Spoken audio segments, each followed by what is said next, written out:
मां हिंगलाज के रास्ते बलूचिस्तान की सुरक्षा, आजादी की अंगड़ाई ले रहा बलूचिस्तान। पाकिस्तानी फौज के लिए मौत बनी बलूच सेना। विद्रोह की चिंगारी में बलूचिस्तान नाम का उगता सूरज। गिद्धों का शिकार बलूचिस्तान की आजादी। बलूचिस्तान की हिस्ट्री में छिपी मिस्ट्री का सच देखिए सिर्फ और सिर्फ धर्म ज्ञान पर।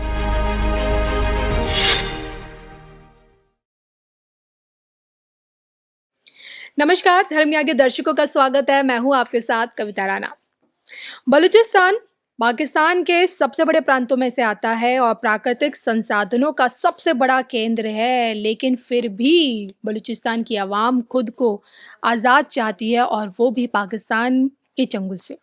और ऐसे में आज हम ये जानने की कोशिश करेंगे कि आखिरकार बलूचिस्तान का सनातन से क्या कनेक्शन है, जिसके चलते बलूचिस्तान बार बार उम्मीद भरी नज़रों से सिर्फ भारत को ही देखता है, भारत के आगे ही गुहार लगाता है, मांग करता है कि भाई हमें पाकिस्तान से बचाइए, पाकिस्तान से मुक्त करिए।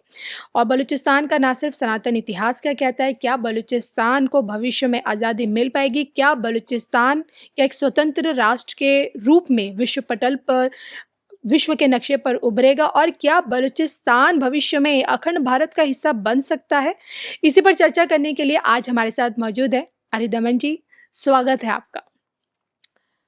देखिए, भारत ने तो मुझे लगता है कि हर एक समुदाय को शरण दी है। विश्व में जो कहीं भी प्रताड़ित हुआ उसको शरण भारत में आकर के मिली, और ये बात सत्य है। आप देखिए, उदाहरण में दे दूं भी हाल का, दलाई लामा हो या फिर शेख हसीना हो। बिल्कुल बिल्कुल बिल्कुल। सबसे पहली जो दृष्टि किसी की जाती है वो भारत पे जाती है, और उसका एक कारण ये भी रहा है कि हमारे संस्कृति में और हमारे एक सभ्यता के अंदर ये एक आचरण रहा है कि जो शरणागत है, जो आपसे रक्षा की गुहार करता है, आप उसको शरण देते हैं, आप उसकी रक्षा के लिए उद्यत रहते हैं। और ये शिक्षाएं महाभारत में हम देखते हैं, हम रामायण में देखते हैं, जो शरणागत है उसको नहीं त्यागते हैं। और ये कहीं ना कहीं हमारे, हम कह लीजिए, रक्त में है या हमारी सभ्यता में है। आज भी अगर हमारे घर पर कोई पानी मांगता है, खाना मांगता है, तो बहुधा हम लोग उनको खिलाते हैं, पिलाते हैं। और ये एक प्रबल पटल पे जो है विश्व के पटल में आ जाता है जब हम वैश्विक स्तर पर देखते हैं। आपने बोला शेख हसीना, आपने बोला दलाई लामा को, आप अभी प्रत्यक्ष उदाहरण देख लीजिए। और भी उदाहरण है, आप यहूदियों को देखिए। यहूदी जब प्रताड़ित हुए तो गुजरात में एक महाराजा ने उनको शरण दी, उनको पढ़ाया लिखाया और उनको अच्छी सुविधाओं के साथ वो लोग रहे। ऐसे ही जब पारसी लोग प्रताड़ित हुए आक्रांताओं के द्वारा, तो वो भारत आए। और इसके बहुत पुराने हमें सोर्सेज मिलते हैं, पुराने लेख मिलते हैं, जहाँ से हमें स्पष्ट होता है कि कौन कौन भारत में आया, उसको शरण मिली।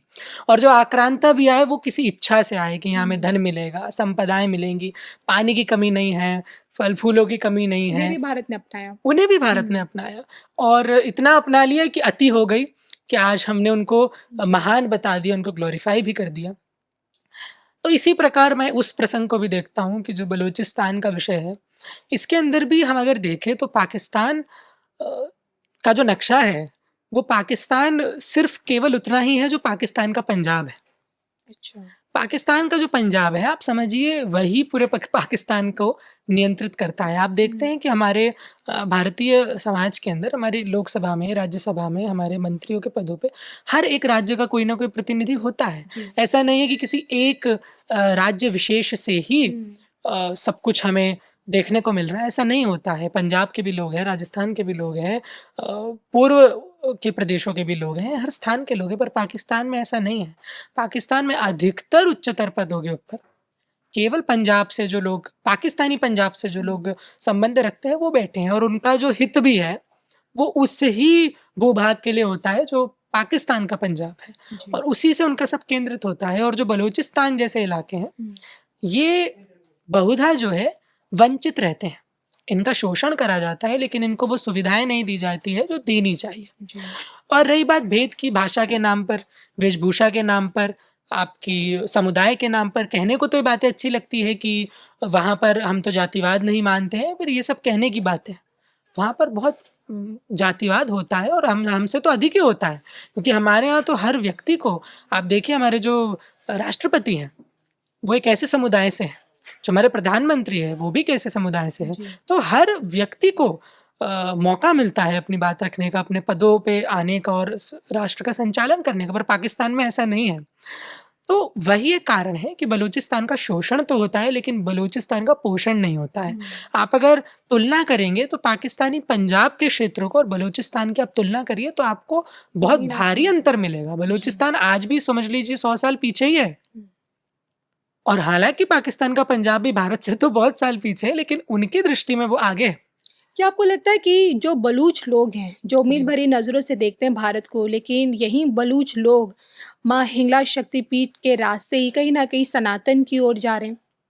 देखिए मैं ये तो नहीं कह सकता हूँ कि वो सनातन की ओर जा रहे हैं या नहीं जा रहे हैं, लेकिन मैं यह अवश्य कह सकता हूँ कि उनके हृदय में आज भी, अब उसका कारण क्या हो वो मैं नहीं जानता, हो सकता है उसका कारण पाकिस्तान से शत्रुता है, तो भारत से उनको मित्रता स्वाभाविक हो जाती है, क्योंकि इस पटल पर न तो वो चीन से सहायता मांग सकते हैं, न वो अफगानिस्तान से ही मांग सकते हैं, और उनके पास अभी जो एक देश बचता है वो भारत है, जो सबल है और जो सहायता कर सकता है, जो स्वतंत्र है और आज इतनी ऊंचाइयों पर जा रहा है। तो भारत को वो एक सबल राष्ट्र के रूप में देखते हैं। तो यह भी हो सकता है कि भारत को अपना अनुकूल बनाने के लिए वो लोग अपनी श्रद्धा को प्रकट करते हो, लेकिन ये कहना कि वो सनातन की ओर जा रहे हैं, इसको मैं उतना उचित नहीं मानता हूँ, क्योंकि कुछ लौकिक परंपराएं होती हैं जिनको लोग नहीं छोड़ते हैं, और हिंगलाज माँ को वो एक नानी पीर की तरह देखते हैं, तो वो उनको भी एक पीर की तरह देखते हैं, लेकिन अगर आप देखें तो उसका भी एक इस्लामीकरण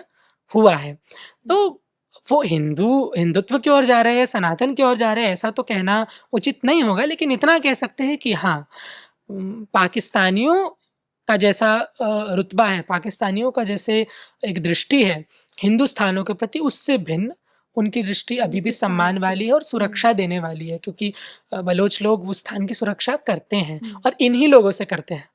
तो हमें ये समझना होगा कि वो सनातन की ओर आए ना आए, लेकिन हम इतना समझ सकते हैं कि वो लोग पाकिस्तान की तुलना में तो उस स्थान का सम्मान करते हैं और भारत से अपनी मित्रता को अधिक मानते हैं। और वैश्विक पटल पे तो आप जानते हैं कोई किसी का मित्र सदैव के लिए न तो होता है और न ही कोई सदैव के लिए शत्रु होता है। जो चीन कुछ दिन पहले तक इतना अधिक हमारे लिए उत्पाती था, आज हम उनसे संधि कर रहे हैं, क्योंकि इस समय इस परिस्थिति में वो हमारे लिए लाभकारी है। तो सदैव के लिए मित्र सदैव के लिए शत्रु तो कोई नहीं होता है, लेकिन बलूचिस्तान इस समय इस अवस्था के अंदर भारत की ओर अपना मुख करता है, क्योंकि भारत से उसको ये आशा है कि भारत उसकी सहायता करेगा और बलूचिस्तान की स्वतंत्रता में भारत को भी लाभ है, तो इसीलिए वह भारत से संबंध अच्छे रखना चाहता है। और रही बात हिंगलाज शक्तिपीठ की, तो उसका सम्मान तो वहाँ जन जन में है ही, क्योंकि वो नानी पीर की तरह देवी को देखते हैं और उनके पूर्वज उनकी आराधना कहीं ना कहीं करते आए हैं। और ये बातें जो हैं ये इन्हें हम कहते हैं जनरेशनल मेमोरी, ये पीढ़ी दर पीढ़ी एक स्मृति में आ जाती है। फिर आप चाहे उनकी कथा को जानते हो न जानते हो, लेकिन आपको ये पता होता है ये कोई पूजनीय स्थल है जिसकी रक्षा हमें करनी है और जहाँ हमें जाना है। बलूचिस्तान के लोग जिस तरह से हिंगलाज माता के प्रति अपनी एक सम्मानजनक भावना रखते हैं, उसे देखते हुए अगर भारत बलूचिस्तान की आज़ादी में मदद करता है, तो आज का बलूचिस्तान क्या कल को बांग्लादेश के तौर पर भारत को ये आंखें दिखाएगा क्या? कभी आपने सोचा इस पे? अ, अगर बलूचिस्तान, मुझे ऐसा लगता है, लोगों के बहुत मत हो सकते हैं कि दुख जब किसी को होता है, कोई परेशानी होती है तो सब शांत होते हैं, सब किसी के अधीन होते हैं। लेकिन जब आप स्वतंत्र हो जाते हैं, जब आपका अपना संविधान हो जाता है, आपकी अपनी सत्ता हो जाती है, तो बातें फिर बदलने लगती हैं। और आप देखते हैं बांग्लादेश चाहे अपने आप को सेक्युलर कहता हो, लेकिन वो कितना सेक्युलर है ये हम जानते हैं। और रही बात बलूचिस्तान की, तो आप स्वतंत्रता उनको सहायता कर सकते हैं, वो स्वतंत्र हो सकते हैं, लेकिन मानसिकता को आप कैसे बदलेंगे? आज नहीं तो कल कुछ ना कुछ होगा, और ये मनुष्य का स्वभाव है, ये उनकी गलती नहीं है। जब भी कोई समस्थिति होती है तो कोई ना कोई लड़ाई का मुद्दा चाहिए ही होता है, और जब कुछ नहीं होता है तो फिर अपने में ही मुद्दा उठता है। पाकिस्तान को देखिए, वहाँ के हिंदू मंदिरों को तोड़ा गया, आज भी होता है, हिंदू समुदाय बहुत छोटा है। जब वो मुद्दा कम हुआ तो फिर वो आपस में लड़ने लगे, जब आपस में दो गुट अधिक लड़ने लगे, फिर वो जो उसमें भी छोटे छोटे हैं वो आपस में लड़ने लगे। तो ये तो मैं खुद जानता हूँ और हम भी जानते हैं कि वहाँ वहीं के लोग, एक धर्म को मानने वाले लोग ही एक दूसरे से लड़ रहे हैं, क्योंकि लड़ने का मुद्दा चाहिए। तो अगर वो स्वतंत्र भी हो जाता है तो ऐसी मुझे कोई आशा नहीं है कि वो भारत के लिए बहुत लाभकारी हो जाएगा। हाँ, ये है कि कुछ समय या कुछ वर्षों के लिए, जब तक वह स्थिर नहीं होता है, तब तक भारत के लिए वह बहुत लाभकारी रहेगा। लेकिन ऐसा भी मैं मानता हूँ कि बांग्लादेश जैसा बनने में भी उसको समय नहीं लगेगा। ये भी मेरी एक संभावना मुझे लगती है। अरिदमन की इन्हीं बातों से आप लोग कितने सहमत हैं, कमेंट करके बताइएगा ज़रूर। और आप क्या चाहते हैं, क्या सच में बलूचिस्तान की आज़ादी के लिए भारत को आगे आना चाहिए? कमेंट करके बताइएगा ज़रूर। नमस्कार।